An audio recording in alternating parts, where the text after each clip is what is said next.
The morning sun cast long shadows across the marble steps of the eternal arena, its golden rays illuminating the intricate carvings that had witnessed 1,000 battles, 1,000 triumphs and 1,000 defeats. Yet on this day the ancient stones would bear witness to something unprecedented, the complete and utter destruction of what was believed to be indestructible. The eternal arena stood as the pinnacle of architectural mastery and magical engineering, its foundations rooted not merely in stone and mortar, but in the very fabric of reality itself. Constructed over centuries by the greatest minds of multiple civilizations, it had been reinforced with enchantments that made its walls harder than diamond, its floors more resilient than the Earth's core. The arena had survived the fall of the First Empire, weathered the cataclysmic wars, and remained standing through the age of endless night. It was, by all accounts, eternal. The spectators who filled the massive amphitheater that morning came expecting entertainment, perhaps a display of magical prowess from the renowned battle mages of the Eastern Kingdoms, or a demonstration of the legendary steel warriors whose mechanical precision had conquered nations. The arena's reputation for hosting spectacular exhibitions of power had drawn nobles, scholars, warriors, and common folk from across the known world. They filled the seats with anticipation, their conversations creating a low hum that echoed off the enchanted walls. In the competitors' preparation chambers beneath the arena floor, the atmosphere was markedly different. Here, where champions had once donned their armor and prepared for glory or death, a different kind of tension filled the air. The scheduled participants for that day's exhibition included Master Aldrich, whose enchanted steel armor had never known defeat; Lady Seraphina, whose mastery over the elements had reduced mountain peaks to rubble; and the Iron Collective, a group of construct warriors whose synchronized combat techniques had become the stuff of legend. These were beings of immense power, each representing the pinnacle of their respective arts. Their presence in the preparation chambers created an almost tangible weight in the air, as if the very stones recognized the magnitude of force that would soon be unleashed upon the arena floor. Servants moved quietly between them, checking equipment, verifying magical wards, and ensuring that every detail was perfect for what was expected to be a demonstration of controlled, magnificent destruction. But among these titans of war and magic sat a figure who drew curious glances and whispered conversations.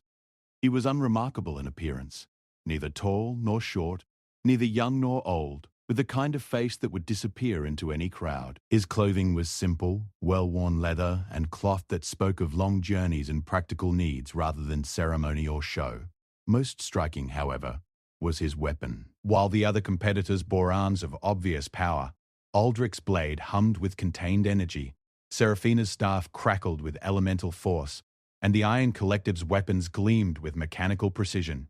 This man carried what appeared to be little more than an antique. The sword at his side was ancient, its blade dark with age, its handle wrapped in leather so old it had taken on the color of dried earth. There were no visible enchantments, no aura of power, no indication that it was anything more than a relic from a bygone age. The other competitors regarded him with a mixture of curiosity and polite condescension. Here was someone who had somehow earned the right to stand in their company, yet bore a weapon that looked as though it might crumble at the first contact with their magnificent arms.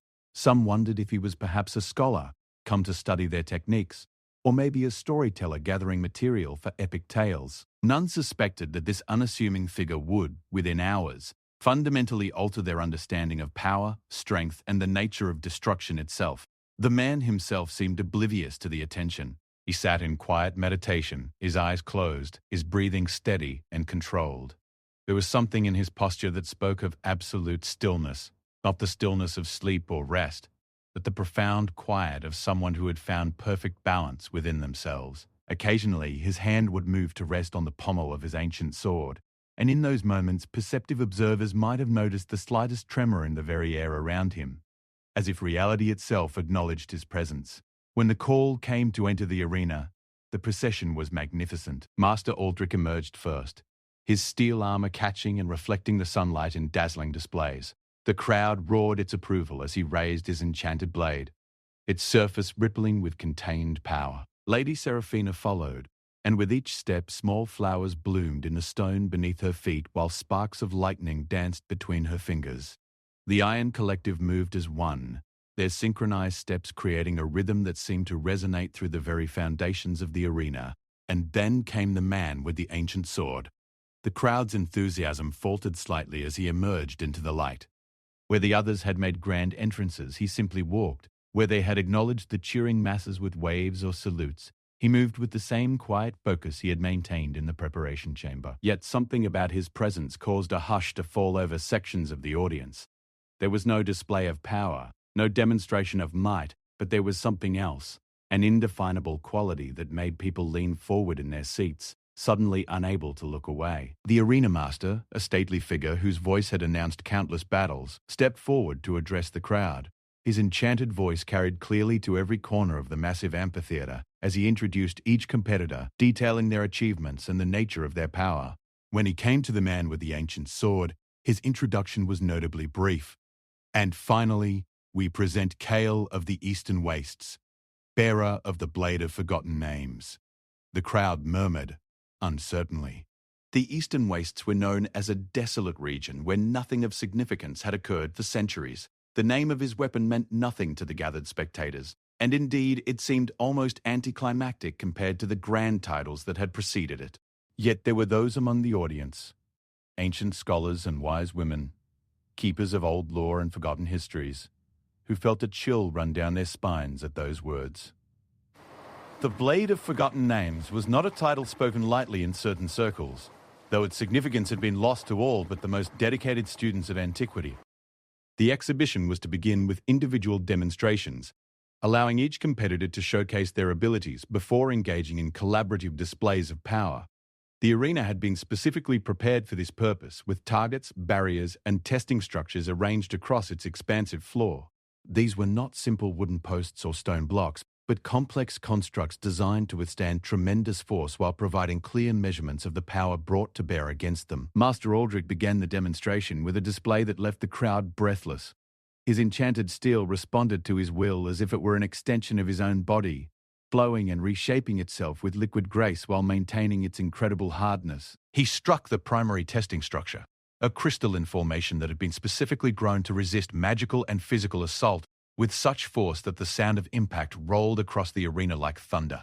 The crystal cracked but held, exactly as designed, its surface spider-webbed with fractures that glowed with residual energy from his blade. Lady Seraphina's demonstration was equally impressive, calling forth elemental forces that painted the arena in brilliant colors. Fire and ice danced at her command, while winds strong enough to level buildings swirled in controlled patterns around her. When she directed her power at the testing structures, the very air seemed to sing with the harmony of unleashed elements.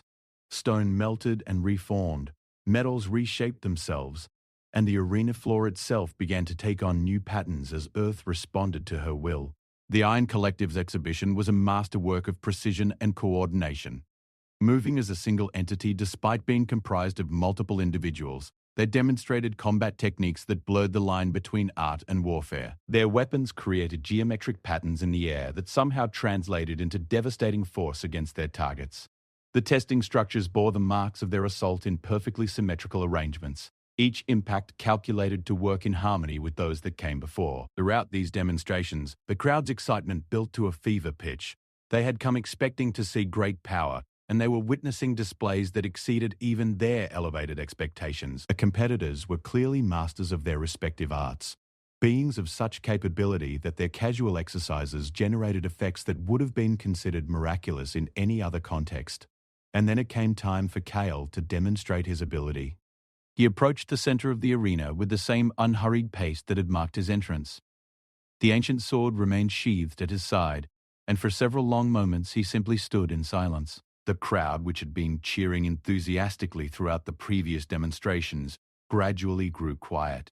There was something about his stillness that demanded attention, that created a space of hushed anticipation around him. When he finally moved, it was to draw his sword. The blade that emerged from its worn sheath was unremarkable in appearance. Dark metal with no visible enchantments, no glow of power, no indication that it was anything other than an old weapon worn smooth by age and use. Yet as it cleared the scabbard completely, something changed in the very atmosphere of the arena. The air itself seemed to hold its breath, and sensitive observers reported feeling as though reality had suddenly become more fragile, as if the fundamental forces that held the world together had momentarily loosened their grip. Kale held the sword at his side for a moment, not in any recognizable combat stance, but simply as one might hold any tool while considering its use. Then, with a movement so casual it might have been mistaken for a practice swing, he brought the blade around in a wide arc. The sword never touched any of the testing structures. Indeed, it passed through empty air several feet away from the nearest target. Yet as the dark blade completed its arc, every single testing structure in the arena, those mighty constructs that had withstood the previous demonstrations with only cosmetic damage, simply ceased to exist. There was no explosion, no flash of light, no dramatic display of force. The structures did not shatter or crumble or melt. They were simply there one moment and gone the next, as if they had never existed at all.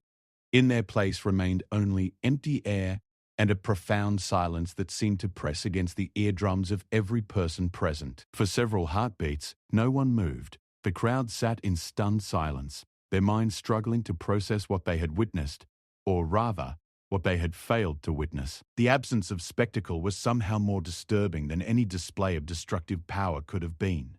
There had been no warning, no build-up, no moment of visible effort. Reality had simply been edited, with unwanted elements removed as casually as one might erase words from parchment. The other competitors stood frozen, their own demonstrations suddenly seeming small and crude in comparison. Master Aldrich's enhanced steel felt heavy and clumsy in his hands. Lady Seraphina's command over the elements seemed like a child's parlor trick.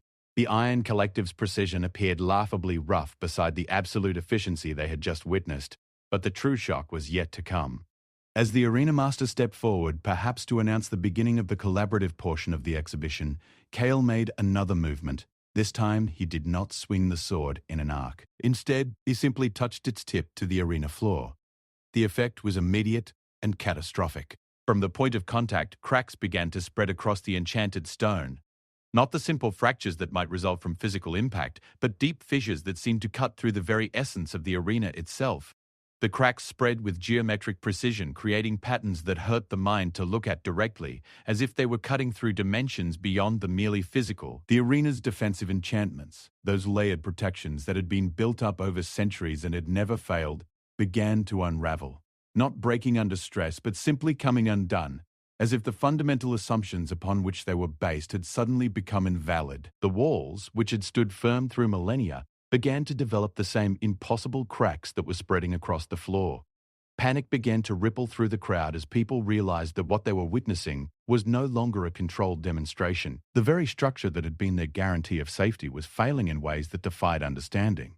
Some of the more magically sensitive spectators reported feeling as though the laws of physics themselves were becoming unreliable, as if the basic principles that governed reality were being systematically invalidated. Master Aldrich was the first to recover from his shock. His warrior's instincts overrode his amazement, and he moved to engage KL, perhaps hoping to disrupt whatever force was causing the arena's destruction. His enchanted steel flowed into a blade configuration optimized for piercing magical defenses, and he launched himself forward with all the speed and power at his command. Kale turned to meet his approach without urgency, the ancient sword moving in his hands with the same casual efficiency it had displayed against the testing structures. There was no dramatic clash of weapons, no shower of sparks, no moment of contested strength. Aldrich's blade, that masterwork of magical engineering, simply ceased to exist the moment it came within range of Kale's sword. The steel warrior's momentum carried him forward, but his weapon had been removed from reality as completely as the testing structures. Aldrich stumbled, his fighting stance suddenly meaningless without a blade to wield. He looked down at his empty hands in disbelief, then back at Kale, who had already turned his attention elsewhere. There was no malice in the gesture, no sense of victory or dominance. It was simply the removal of an obstacle, performed with the same matter-of-fact efficiency as everything else Kale had done. Lady Seraphina attempted to intervene with her elemental mastery, calling forth barriers of stone and walls of fire to contain whatever was happening. Her power was considerable, and under normal circumstances her constructs would have been capable of withstanding siege engines and military-grade magic.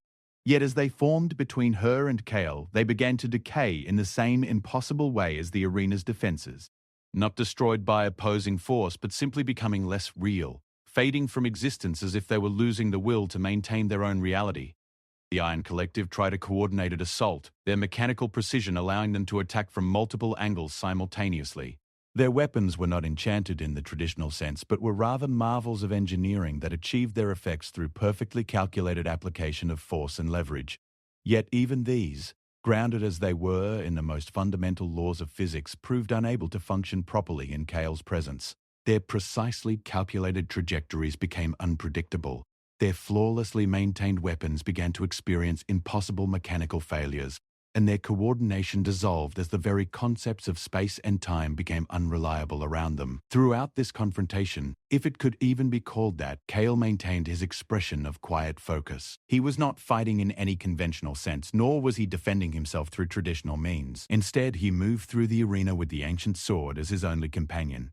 And wherever he went, the fundamental nature of reality became negotiable. The cracks in the arena floor had spread to encompass the entire structure, and now they were beginning to affect the stands where the spectators sat. People fled in panic as sections of seating simply vanished, leaving behind gaps that opened onto impossible voids. The enchanted barriers that separated the arena floor from the audience began to fail, not by breaking but by forgetting their purpose, becoming transparent to the very forces they had been designed to contain. It was at this moment that the true nature of what was occurring became clear to those with the knowledge to understand it. This was not merely destruction in any conventional sense. The arena was not being torn down or blown apart or melted into component materials. It was being systematically removed from existence, edited out of reality with surgical precision. And the agent of this removal was not Kale himself, but the ancient sword he carried.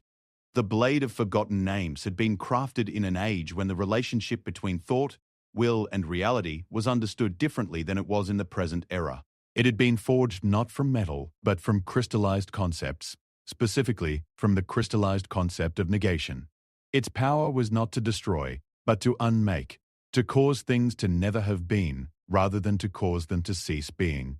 But understanding the nature of the weapon did not make its effects any less devastating. As Kale continued his unhurried movement through the arena, more and more of the structure simply ceased to exist. The great columns that had supported the upper tiers began to vanish from bottom to top, causing massive sections of seating to fall into the voids that opened beneath them. The arena's famous acoustical properties, which had allowed every whisper to be heard clearly throughout the amphitheater, became chaotic as the fundamental architecture that created them was systematically removed. Yet even as the arena collapsed around them, something extraordinary was becoming apparent about Kale himself. The ancient sword's power, capable as it was of unmaking virtually anything it was directed against, seemed to have no effect on its wielder. This was not because he was protected by superior defenses or more powerful magic. Rather, it appeared that the weapon recognized some fundamental quality in him that made him immune to its effects. The answer to this immunity lay in the philosophical principle that had guided the sword's creation. The man who destroys his weak self can never be destroyed by others. The weapon's power was specifically designed to unmake weakness, fear, hesitation, and all the false constructs that beings use to shield themselves from truth. But in Kale, there was nothing false to unmake.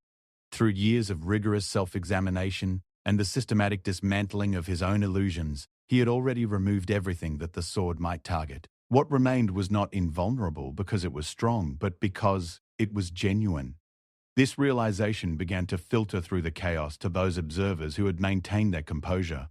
Scholars who had spent their lives studying the nature of power and reality suddenly understood that they were witnessing something unprecedented, a demonstration of strength that came not from accumulating force, but from the absolute elimination of everything that was not essential. The other competitors, having failed in their attempts to stop or even slow Kale's progress, found themselves retreating to the edges of what remained of the arena. They watched in a mixture of awe and horror as he continued his methodical work, the ancient sword removing piece after piece of the structure with the same casual efficiency it had shown from the beginning. There was no anger in his movements, no satisfaction, no emotion of any kind. He was simply completing a task that needed to be done, with the same matter-of-fact approach one might use to clear weeds from a garden. As the destruction continued, patterns began to emerge in what was being removed and what was being left behind. The sword did not simply eliminate everything it encountered, but rather seemed to make careful distinctions about what deserved to continue existing and what did not. Decorative elements vanished almost immediately, as did the complex enchantments that had been layered onto the structure over centuries. But certain elements, the original stones that had been laid by the arena's first builders, the simple functional architecture that served genuine purposes, these remained untouched. It became clear that the ancient sword was not merely a weapon of destruction, but a tool of purification. It removed everything that was artificial, unnecessary, or false, leaving behind only what was essential and true. The arena, stripped of its accumulated additions and enhancements, began to reveal its original form. A simple circle of stones arranged for the purpose of hosting contests between individuals. But even this purified form was temporary. As Kale approached the center of what remained, it became apparent that his task was not yet complete. The arena itself, regardless of how it was constructed or what it represented, was still a structure built for the purpose of entertainment through conflict. It was still a place where strength was measured by the ability to defeat others, where worth was determined by dominance, where truth was obscured by spectacle. The ancient sword's final judgment was swift and absolute. With a movement so subtle it was barely visible, Kale touched the blade's tip to the original foundation stone. The effect rippled outward instantaneously, and the last remnants of the eternal arena simply ceased to exist. In the space where the great amphitheater had stood moments before, there was now only empty ground. Not ruins, not rubble, not even a depression in the earth to mark where the structure had been.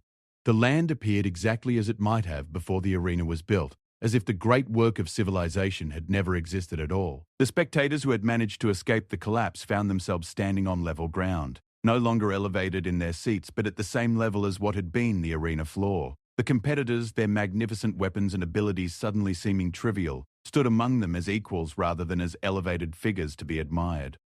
And at the center of it all stood Kael, the ancient sword once again sheathed at his side.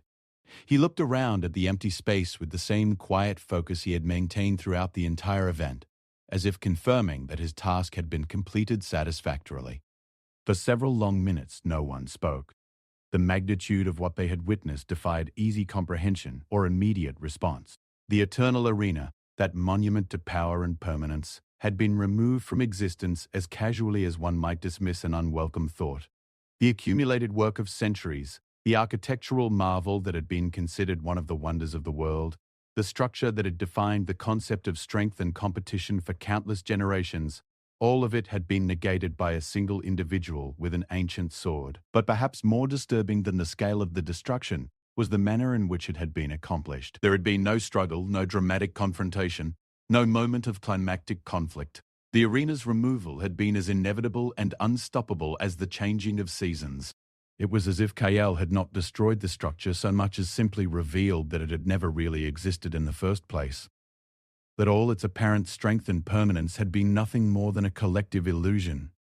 The implications of this demonstration rippled outward far beyond the immediate scene. If the eternal arena could be unmade so easily, what did that say about other symbols of permanent strength? If the most accomplished warriors and mages of the age could be neutralized without effort, what was the true nature of power? If structures built to last forever could be edited out of existence in minutes, what could be considered truly real? These questions hung in the air above the empty ground where the arena had stood, unanswered and perhaps unanswerable. The crowd that had come seeking entertainment found themselves confronting fundamental questions about the nature of reality itself. The competitors who had demonstrated their abilities with such confidence now faced the humbling recognition that their power was relative and conditional, dependent on assumptions that could apparently be invalidated at will. Yet amid all this philosophical upheaval, one thing remained clear. Kael himself was unchanged by what he had done. He showed no sign of exhaustion, no indication that wielding such devastating power had cost him anything. If anything, he seemed more centered, more perfectly balanced than he had at the beginning.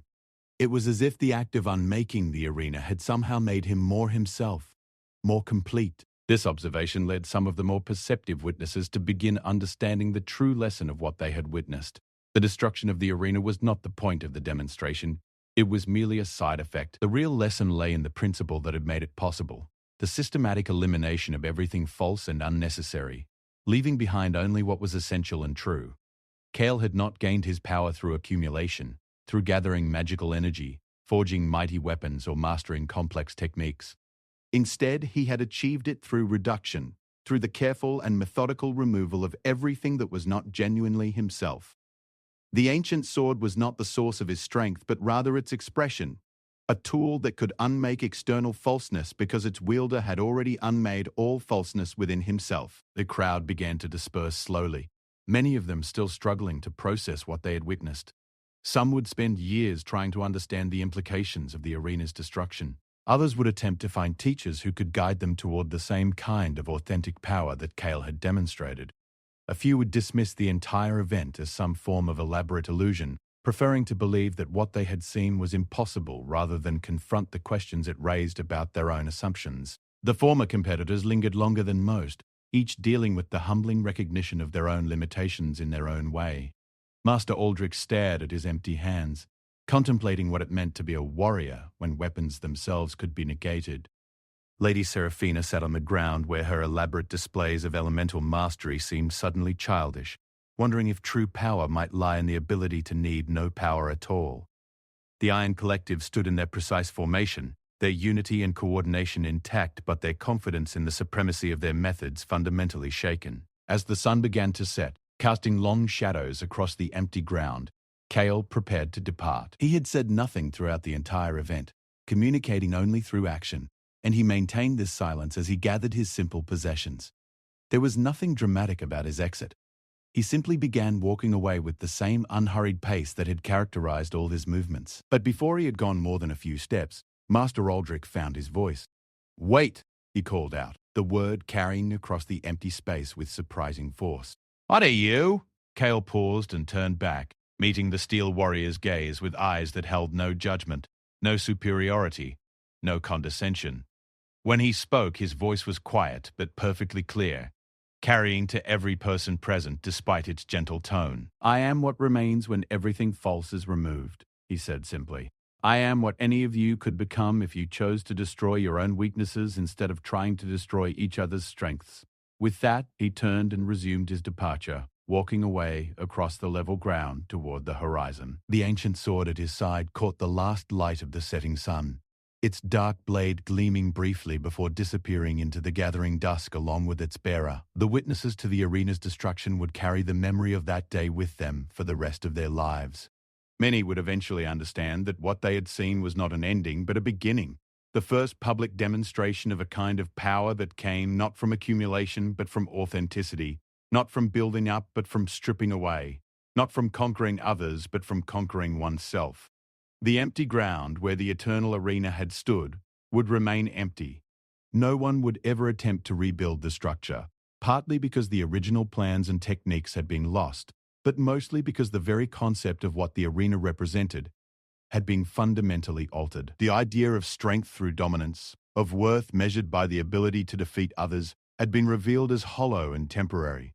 In its place, a new understanding began to emerge, one that would take generations to fully develop, but which had been planted in that moment when an ancient sword touched enchanted stone and revealed the difference between what appeared strong and what truly was. The ripple effects of that single day would spread across the known world, changing not just how people thought about power and strength, but how they understood the relationship between external achievements and internal truth. Schools of philosophy would arise dedicated to studying the principle that the man who destroys his weak self can never be destroyed by others. Warriors would abandon their pursuit of mighty weapons in favor of the more difficult path of self-mastery. Mages would recognize that true magic lay not in manipulating external forces, but in achieving perfect alignment between will and reality. And somewhere on the roads that led away from where the eternal arena had stood, a man with an ancient sword continued his journey, carrying with him the quiet satisfaction of having completed a necessary task. Behind him, he left not destruction but clarification, not an ending but a revelation. The destruction that arrived was not aimed at the arena itself, but at the illusions that had given it meaning. In the end, the shattering of the arena was less important than what it revealed.